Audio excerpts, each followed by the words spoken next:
I think I have to, by law, take $1, so I'll take $1 a year. But I don't even know what it is. Do you know what the salary is? $400,000. No, I'm not going to take the salary. I'm not taking it. Welcome back to The Point. That was President Trump on 60 Minutes after the election, vowing to serve the American people without taking more than, at the time, he said $1 a year from his salary. But his second federal paycheck is now just over a week away, and we can tell you tonight, despite repeated inquiries from MSNBC, the White House and the Treasury Department refused to offer any proof that he's keeping his word. Here are the facts and the law. The Constitution requires the commander-in-chief to be paid, and federal law makes that salary $400,000 annually. Trump would have gotten his first monthly paycheck for $33,000 or so in February.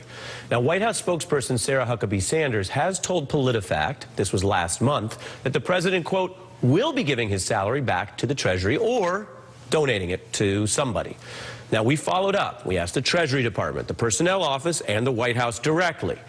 We said, hey, the president has the president accepted and deposited the funds for his first paycheck? Has he donated the money? And if so, where did it go? And if not, when and where will it be donated?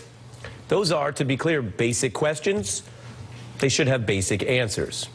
No reply, though. So if Trump is secretly donating his salary, the White House wouldn't say. If he's not, then as the saying goes, the president apparently is writing checks he can't cash and cashing his government checks.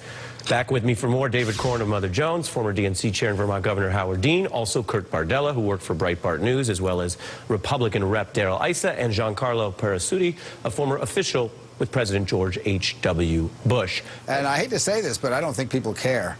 I'm glad the media is going after this. I think you should hold politicians accountable for their promises. But this is, in the big picture of the things that are going on, my guess is the average American doesn't care. Well, Giancarlo, he made a big deal out of this. The press didn't make a big deal out of this. He made a big deal out of it. He campaigned on it, then he went in the interview on it. He is now taking the money, as best we can tell, legally, and they won't confirm what he's doing with it. Well, as strange as this is for me to say, I agree with Governor Dean. I don't think people care. In the pantheon of issues, of financial issues even, that Donald Trump has handed to his detractors, I mean, this is a nothing burger. I cannot imagine that anyone is going to care what the President of the United States is doing or is not doing with his salary. Kurt Bardella, as a former aide to Republicans, is this a nothing burger you can sink your teeth into? Well, I think it's a nothing burger to average voters, but again, as long as the press keeps holding the president's feet to the fire on this and demanding that he back up what he says, it's something that might filter to Donald Trump, since he obsesses over what the media is talking about constantly. So I think that if the media is diligent about this and doesn't allow him to get away with saying one thing and doing another, that is something he's going to have to address head on, because he's the one, ultimately it's a constituency of one, who cares what the media writes about him. Kurt, I want to give you the last word. Yeah, I think actually it's an issue really about greed and perception.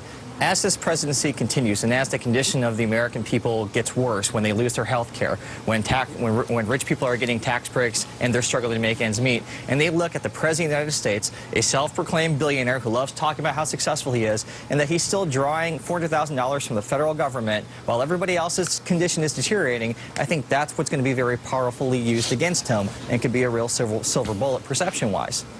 Kurt Bardella, David Corn, Giancarlo Perasutti, and Howard Dean. Thank you very much. We will stay on the story as warranted. Now, up next, I will take